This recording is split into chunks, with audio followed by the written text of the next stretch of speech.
Hi, this is Kimberly from Are You Awakening? Long time no see again. I have been in 5D most of the time, and that means kind of staying away from noise, what we would call noise. So videos, podcasts, things like that. It's actually kind of been hard to record my own. So sorry, but yeah. Today we have a video that was a request from dear Hollywood Bennett, who has asked me to describe what it's like when your dreams become solid. So what does that mean? Well, as you know, you have a waking state and a sleeping state. And your waking state is what you've been told is like your normal state. This is your normal. Right? And sleep is rest, and you get to, have fantasies and dream, blah, blah, blah, blah, blah. You know all that. But with the two states, you also have a shift in consciousness. So not a surprise that while you're dreaming, you have more access to source, more larger part of you. And as such, we suspend a lot of those limits that we have in our waking state, which is why you can fly, which is why your teeth fall out in your dream, but when you wake up, they're really there again, which is why, you can fall off a cliff and then land on your feet and walk away, things like that. So we as souls are unlimited, but while we're here in this waking state, we are living by those limitations that we agreed upon so that we could have this limited perspective. Well, when you're dreaming, that all goes to hell, right? So now you can do all of those things we just mentioned, and it's not unusual for a tree to turn into a car, right? You can just say, wherever that tree is, I want a car there instead, and poof, there it is. Well, guess what? You can do that here too. Okay. Anyway, it's just getting rid of a few limitations. That's all you got to do. So let's work on that for a sec. All right. So in your dream state, you basically suspend your doubt, right? You're more of yourself. You understand that you're not limited. And so you totally don't doubt the fact that you can turn a tree into a car. Well, when you wake up, you have all those doubts that we've been taught. Humans can't do this. Humans can't do that. Humans can't do this. Blah, blah, blah, blah, blah. And you know by now that if you Google it, you'll probably find at least one human who's done this or that. So that goes out the window, right? Now, what you learn is that your sleeping state and your waking state are actually the same state. You're actually just playing a part, right? You're just accepting that there's limitations, and in order to experience your life, you live by those limitations. Now, how do we get from turning a tree into a car in our dream state to turning a tree into a car in our waking state? Now, wouldn't that be fun? You start by eliminating your doubts little by little while in the waking state. And that starts with what people would call coincidence, right? Oh, I can't believe you were here at that time and this all worked out so great. What a coincidence, right? As if it's random. And then as you start waking up to the fact that you're creating your reality, you'll start to see what we call synchronicities. Synchronicities being maybe 11:11 on the clock, right? Repeating numbers, knowing when someone's going to call. There's a slew of them that you start seeing that turn from coincidence to mathematically impossible as a coincidence to synchronicity. That starts your engines going, right? You're like, something's going on here. Let's question it. Right? So as you continue to question it, you'll continue to throw doubts out when you'll be able to say, you know what? That's actually not even true. And as you throw doubts out, you will have a broader perspective of what is allowed on the earth plane. So you can start out with something like 11:11, right?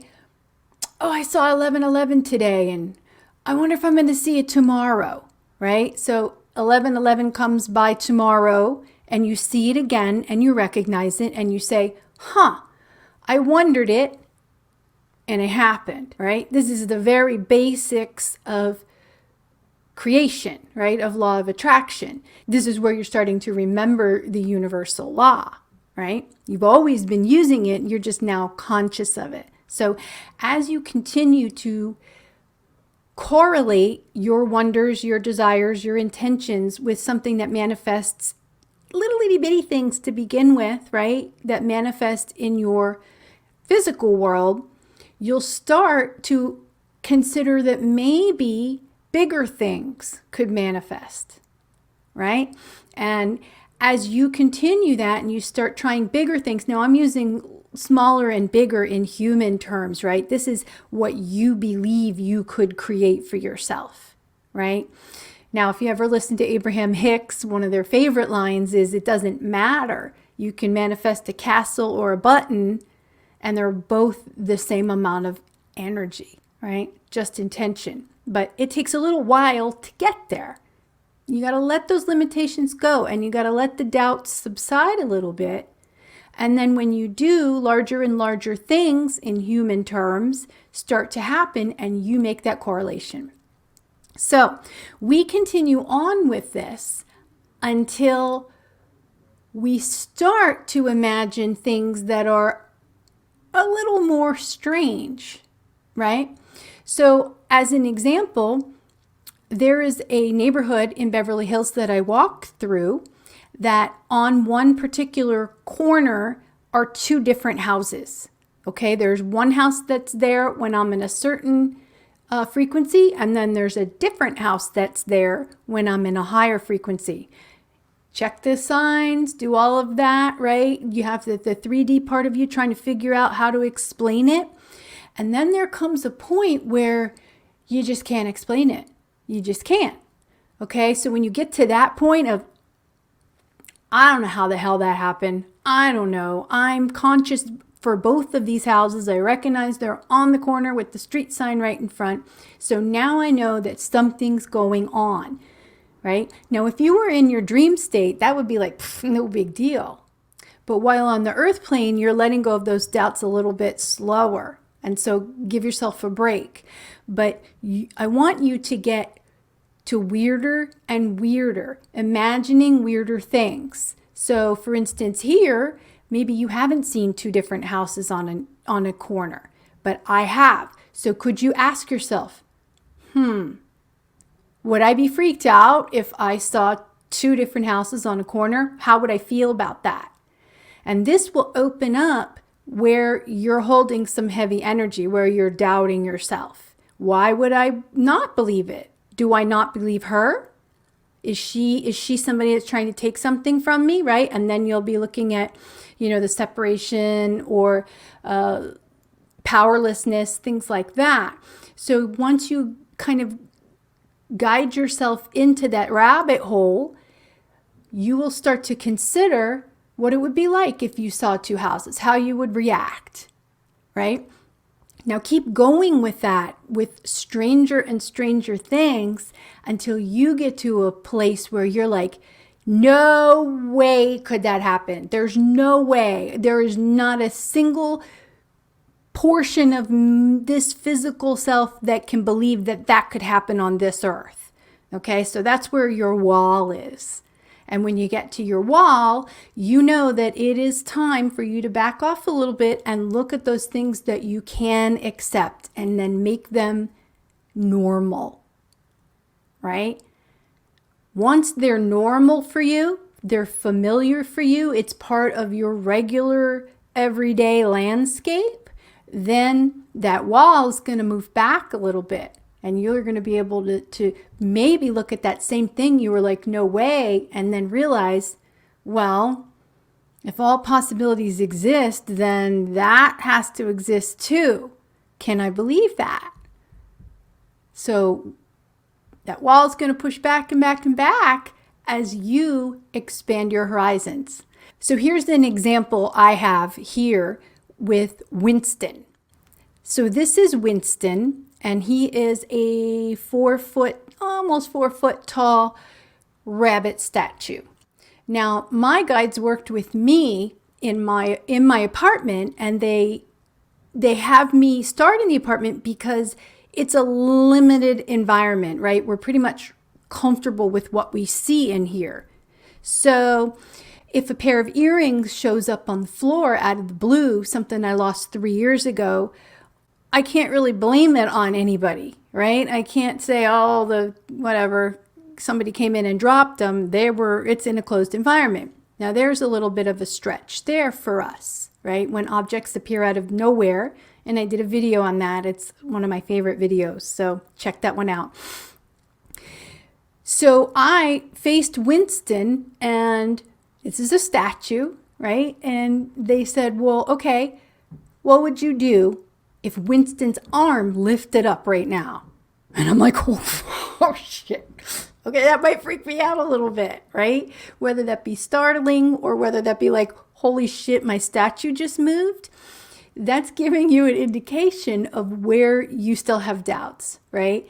So if all possibilities exist, if I'm creating my reality and it is my intention to make the statue's arm move, it's really no different from in the dream state turning the tree into the car. It's just an intention. And because I'm not limited on this earth plane at all, right? I'm not limited. I just think I am. It's very feasible that when I get to a certain point in my belief systems that I can make Winston's arm move. And I hope it's on video because that's going to be badass. Anyway, we'll wait for that time. So here's something for you. What if you went to bed at night and then you woke up in the morning and you're groggy and you slog over to the coffee machine and you see a bunch of balloons in your living room? And you don't live with anybody and you say, how the hell did those balloons get here? Right? This is just one example of, could you test yourself and be like, all right, how'd somebody get in? So you're always going to try and find the how, right? You're going to be like, who did this? How'd they do it? I feel unsafe, etc., etc. So explore all those things because those are the things that are disallowing you from seeing more of that magic that we would call your dream state. Make sense?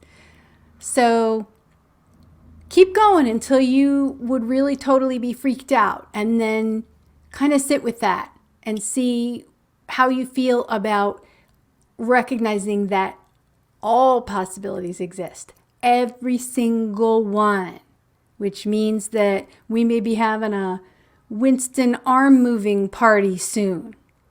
Huh? We'll have it on the corner of the changing houses. Oh, I've got an event already happening. And if you're interested in creating with other creators like the Are You Awakening team, we are going to have AwakeCon hopefully this October in 2021 in Los Angeles. So you can check out awakecon.com and sign up for more information. So hopefully, Hollywood, that answered your question. And my love to all of you. It's so good to see you again. And 5D is a whole lot of fun. I got to say, there's a lot of joy there. There's a lot of kindness there. There's no homeless people. There's none. It's beautiful. So, love you very much. And don't forget, always be yourself. All the time. Love. As if my life isn't weird enough, I have a 4 foot white rabbit statue in my house. Hello. Plus, look. His arms move, but not that much. Like I couldn't up there. So we're going to have to work on the belief systems a little bit to get this guy to work any harder than he's doing. Until then, I'm just going to hang out with Winston here, and we're just going to chill.